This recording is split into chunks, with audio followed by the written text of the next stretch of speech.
नमस्ते, good evening everyone. मेरे channel cook with Divyanshi Vajpayee में आप सभी का स्वागत है। आज हम बनाने जा रहे हैं सरसों और पालक का साग। सरसों और पालक का साग खाने में बहुत ही टेस्टी लगता है। सर्दियों की सौगात है साग, और साग से हमको भरपूर आयरन मिलता है। तो सरसों पालक का साग बनाने के लिए हमने सरसों और पालक को बारीक बारीक काट लिया है, अच्छे से धोकर। उसके बाद हमने ये चौथाई कटोरी हमने मूँग दाल ली है, उसे हमने अच्छे से धो लिया है। और अब हम इसे कुकर में इसी के साथ अच्छे से डाल देंगे उबलने के लिए। और चौथाई कटोरी ही हमने कसूरी मेथी ली है, उसको भी हम साथ में डाल देंगे। अब हम इसमें आधी चम्मच नमक डाल देंगे। आधी चम्मच नमक डालकर हम इसको उबलने के लिए रखेंगे। पानी हमें बहुत ज़्यादा नहीं डालना है, चौथाई कटोरी पानी है ये, बस इतना पानी हम डाल देंगे। और अब हम इसको ढक्कन लगाकर सीटी लगने के लिए रख देंगे। 2 सीटियाँ हम लगाएंगे साथ में। गैस हमने ऑन कर दी है और हाई फ्लेम पर ही बस हम 2 सीटी लगा लेंगे। उसके बाद हम गैस को ऑफ़ कर देंगे। देखिए 2 सीटी लग गई थी और हमने गैस ऑफ कर लिया था, और हमने इसे थोड़ी देर के लिए ऐसे ही छोड़ दिया था ठंडा करने के लिए। तो अब हम इसको, जो हमारा पालक ये सब चीज़ है जो हमने उबाला है, इसको अब हम एक जार में निकाल कर अच्छे से पीस लेंगे। ये देखिए जार में हमने अपने साग को अच्छे से पीस लिया है, बहुत फाइन पेस्ट रेडी हो गया हमारा। अब हम आगे का प्रोसीजर स्टार्ट करते हैं। सबसे पहले गैस ऑन कर लीजिए, एक पैन रख लीजिए और अपनी कढ़ाई को अच्छे से गर्म होने दीजिए। अब हम इसमें 2 टेबलस्पून सरसों का तेल मैं ऐड कर रही हूँ। आपको जो प्रेफर आपको करते हो ऑयल, वो ऑयल आप इसमें डाल सकते हैं। अब हम सरसों के तेल में थोड़ा सा नमक ऐड कर देंगे। नमक हम इसलिए ऐड करते हैं ताकि जो सरसों के तेल की जो हीक होती है, स्मेल होती है, कच्चापन होता है, वो दूर हो जाए और तेल थोड़ा पक जाए। अब हम 1 चम्मच जीरा डालेंगे। हमने 2 मीडियम साइज़ प्याज को काट कर रख लिया था 3 हरी मिर्च के साथ, तो वो अब हम इसमें डाल देंगे। जैसे ही जीरा ब्राउन हो जाए आपका, तभी डालिएगा। प्याज को हम हल्का गोल्डन ब्राउन होने तक फ्राई करेंगे।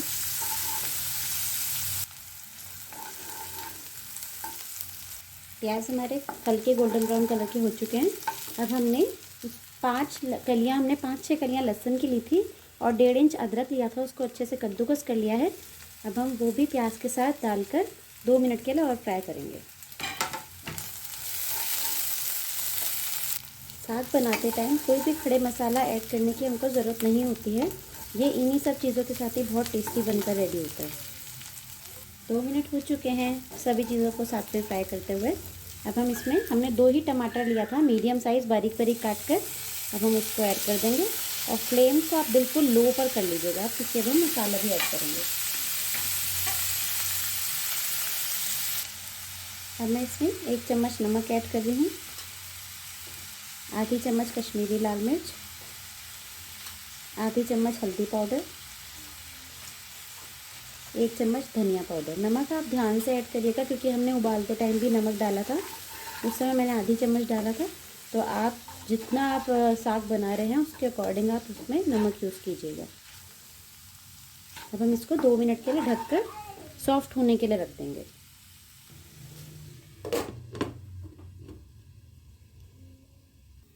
5 मिनट हो गए हैं हमको ढककर रखे हुए। देख लेते हैं हमारे टमाटर सॉफ्ट हुए हैं या नहीं। ये देखिए टमाटर बिल्कुल सॉफ्ट हो चुके हैं अच्छे से। अब हम इसमें थोड़ा सा साग का ही पानी है ये, वो ऐड कर देंगे और 5 मिनट के लिए इसको और ढक कर रख देंगे। इतने में ये अच्छे से सॉफ्ट हो जाएंगे टमाटर और ज़्यादा। 5 मिनट हो चुके हैं। हमने जो पानी डाला था उसमें इसे अच्छे से पका लिया है। अब हम अपना साग ऐड कर देंगे इसमें।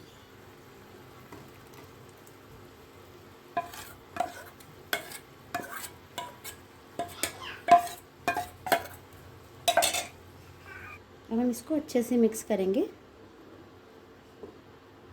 आप जितना थिक साग चाहते हैं आप उतना थिक बना सकते हैं। बस मैं अब इसको ढककर रख दूँगी, कम से कम 20-25 मिनट के लिए पकने के लिए रख दूँगी। साग को हम जितना पकाते हैं वो उतना ही टेस्टी बनता है। कसूरी मेथी मैं पहले ही ऐड कर चुकी थी। बाई चांस अगर आप कसूरी मेथी डालना भूल जाते हैं तो आप इस स्टेज पर भी कसूरी मेथी को हाथ से क्रश करके ऐड कर सकते हैं। बस अब मैं इसको ढक कर रख दूँगी 25 मिनट आधा घंटा के लिए पकने के लिए। और लो फ्लेम पर रखिएगा आप ना, पकने के लिए जब भी रखेंगे इसे लो फ्लेम पर रखिएगा।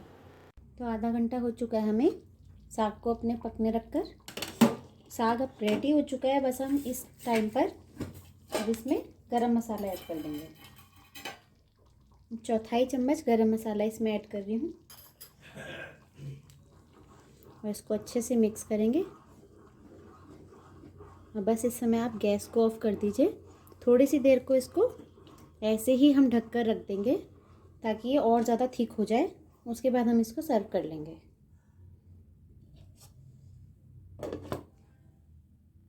साग को हमने सर्व करने के लिए कैसरोल में निकाल लिया है।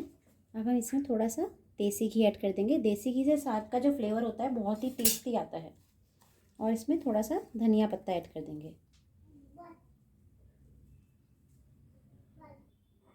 ये देखिए कितना ही सुंदर, कितना टेस्टी, कितना स्मूथ साग बनकर रेडी हुआ है हमारा। खाने में बहुत ही टेस्टी लगता है। चाहे आप इसे मक्की की रोटी के साथ खाइए या मिस्सी रोटी के साथ या पानी के हाथ की रोटी, जिस भी रोटी के साथ आपको पसंद है साग खाना। कई लोग चावल के साथ भी खाते हैं। तो आपको जिस भी चीज़ के साथ साग खाना पसंद है आप उसके साथ साग को अच्छे से एंजॉय कर सकते हैं। तो अगर आपको मेरी साग की वीडियो अच्छी लगी हो, पसंद आई हो, तो प्लीज़ लाइक शेयर करना मत भूलिएगा। चैनल को सब्सक्राइब ज़रूर कीजिएगा ताकि आपको आने वाली वीडियो जल्दी ही मिलती रहें। मैं आपसे दोबारा मिलती हूँ। Bye bye.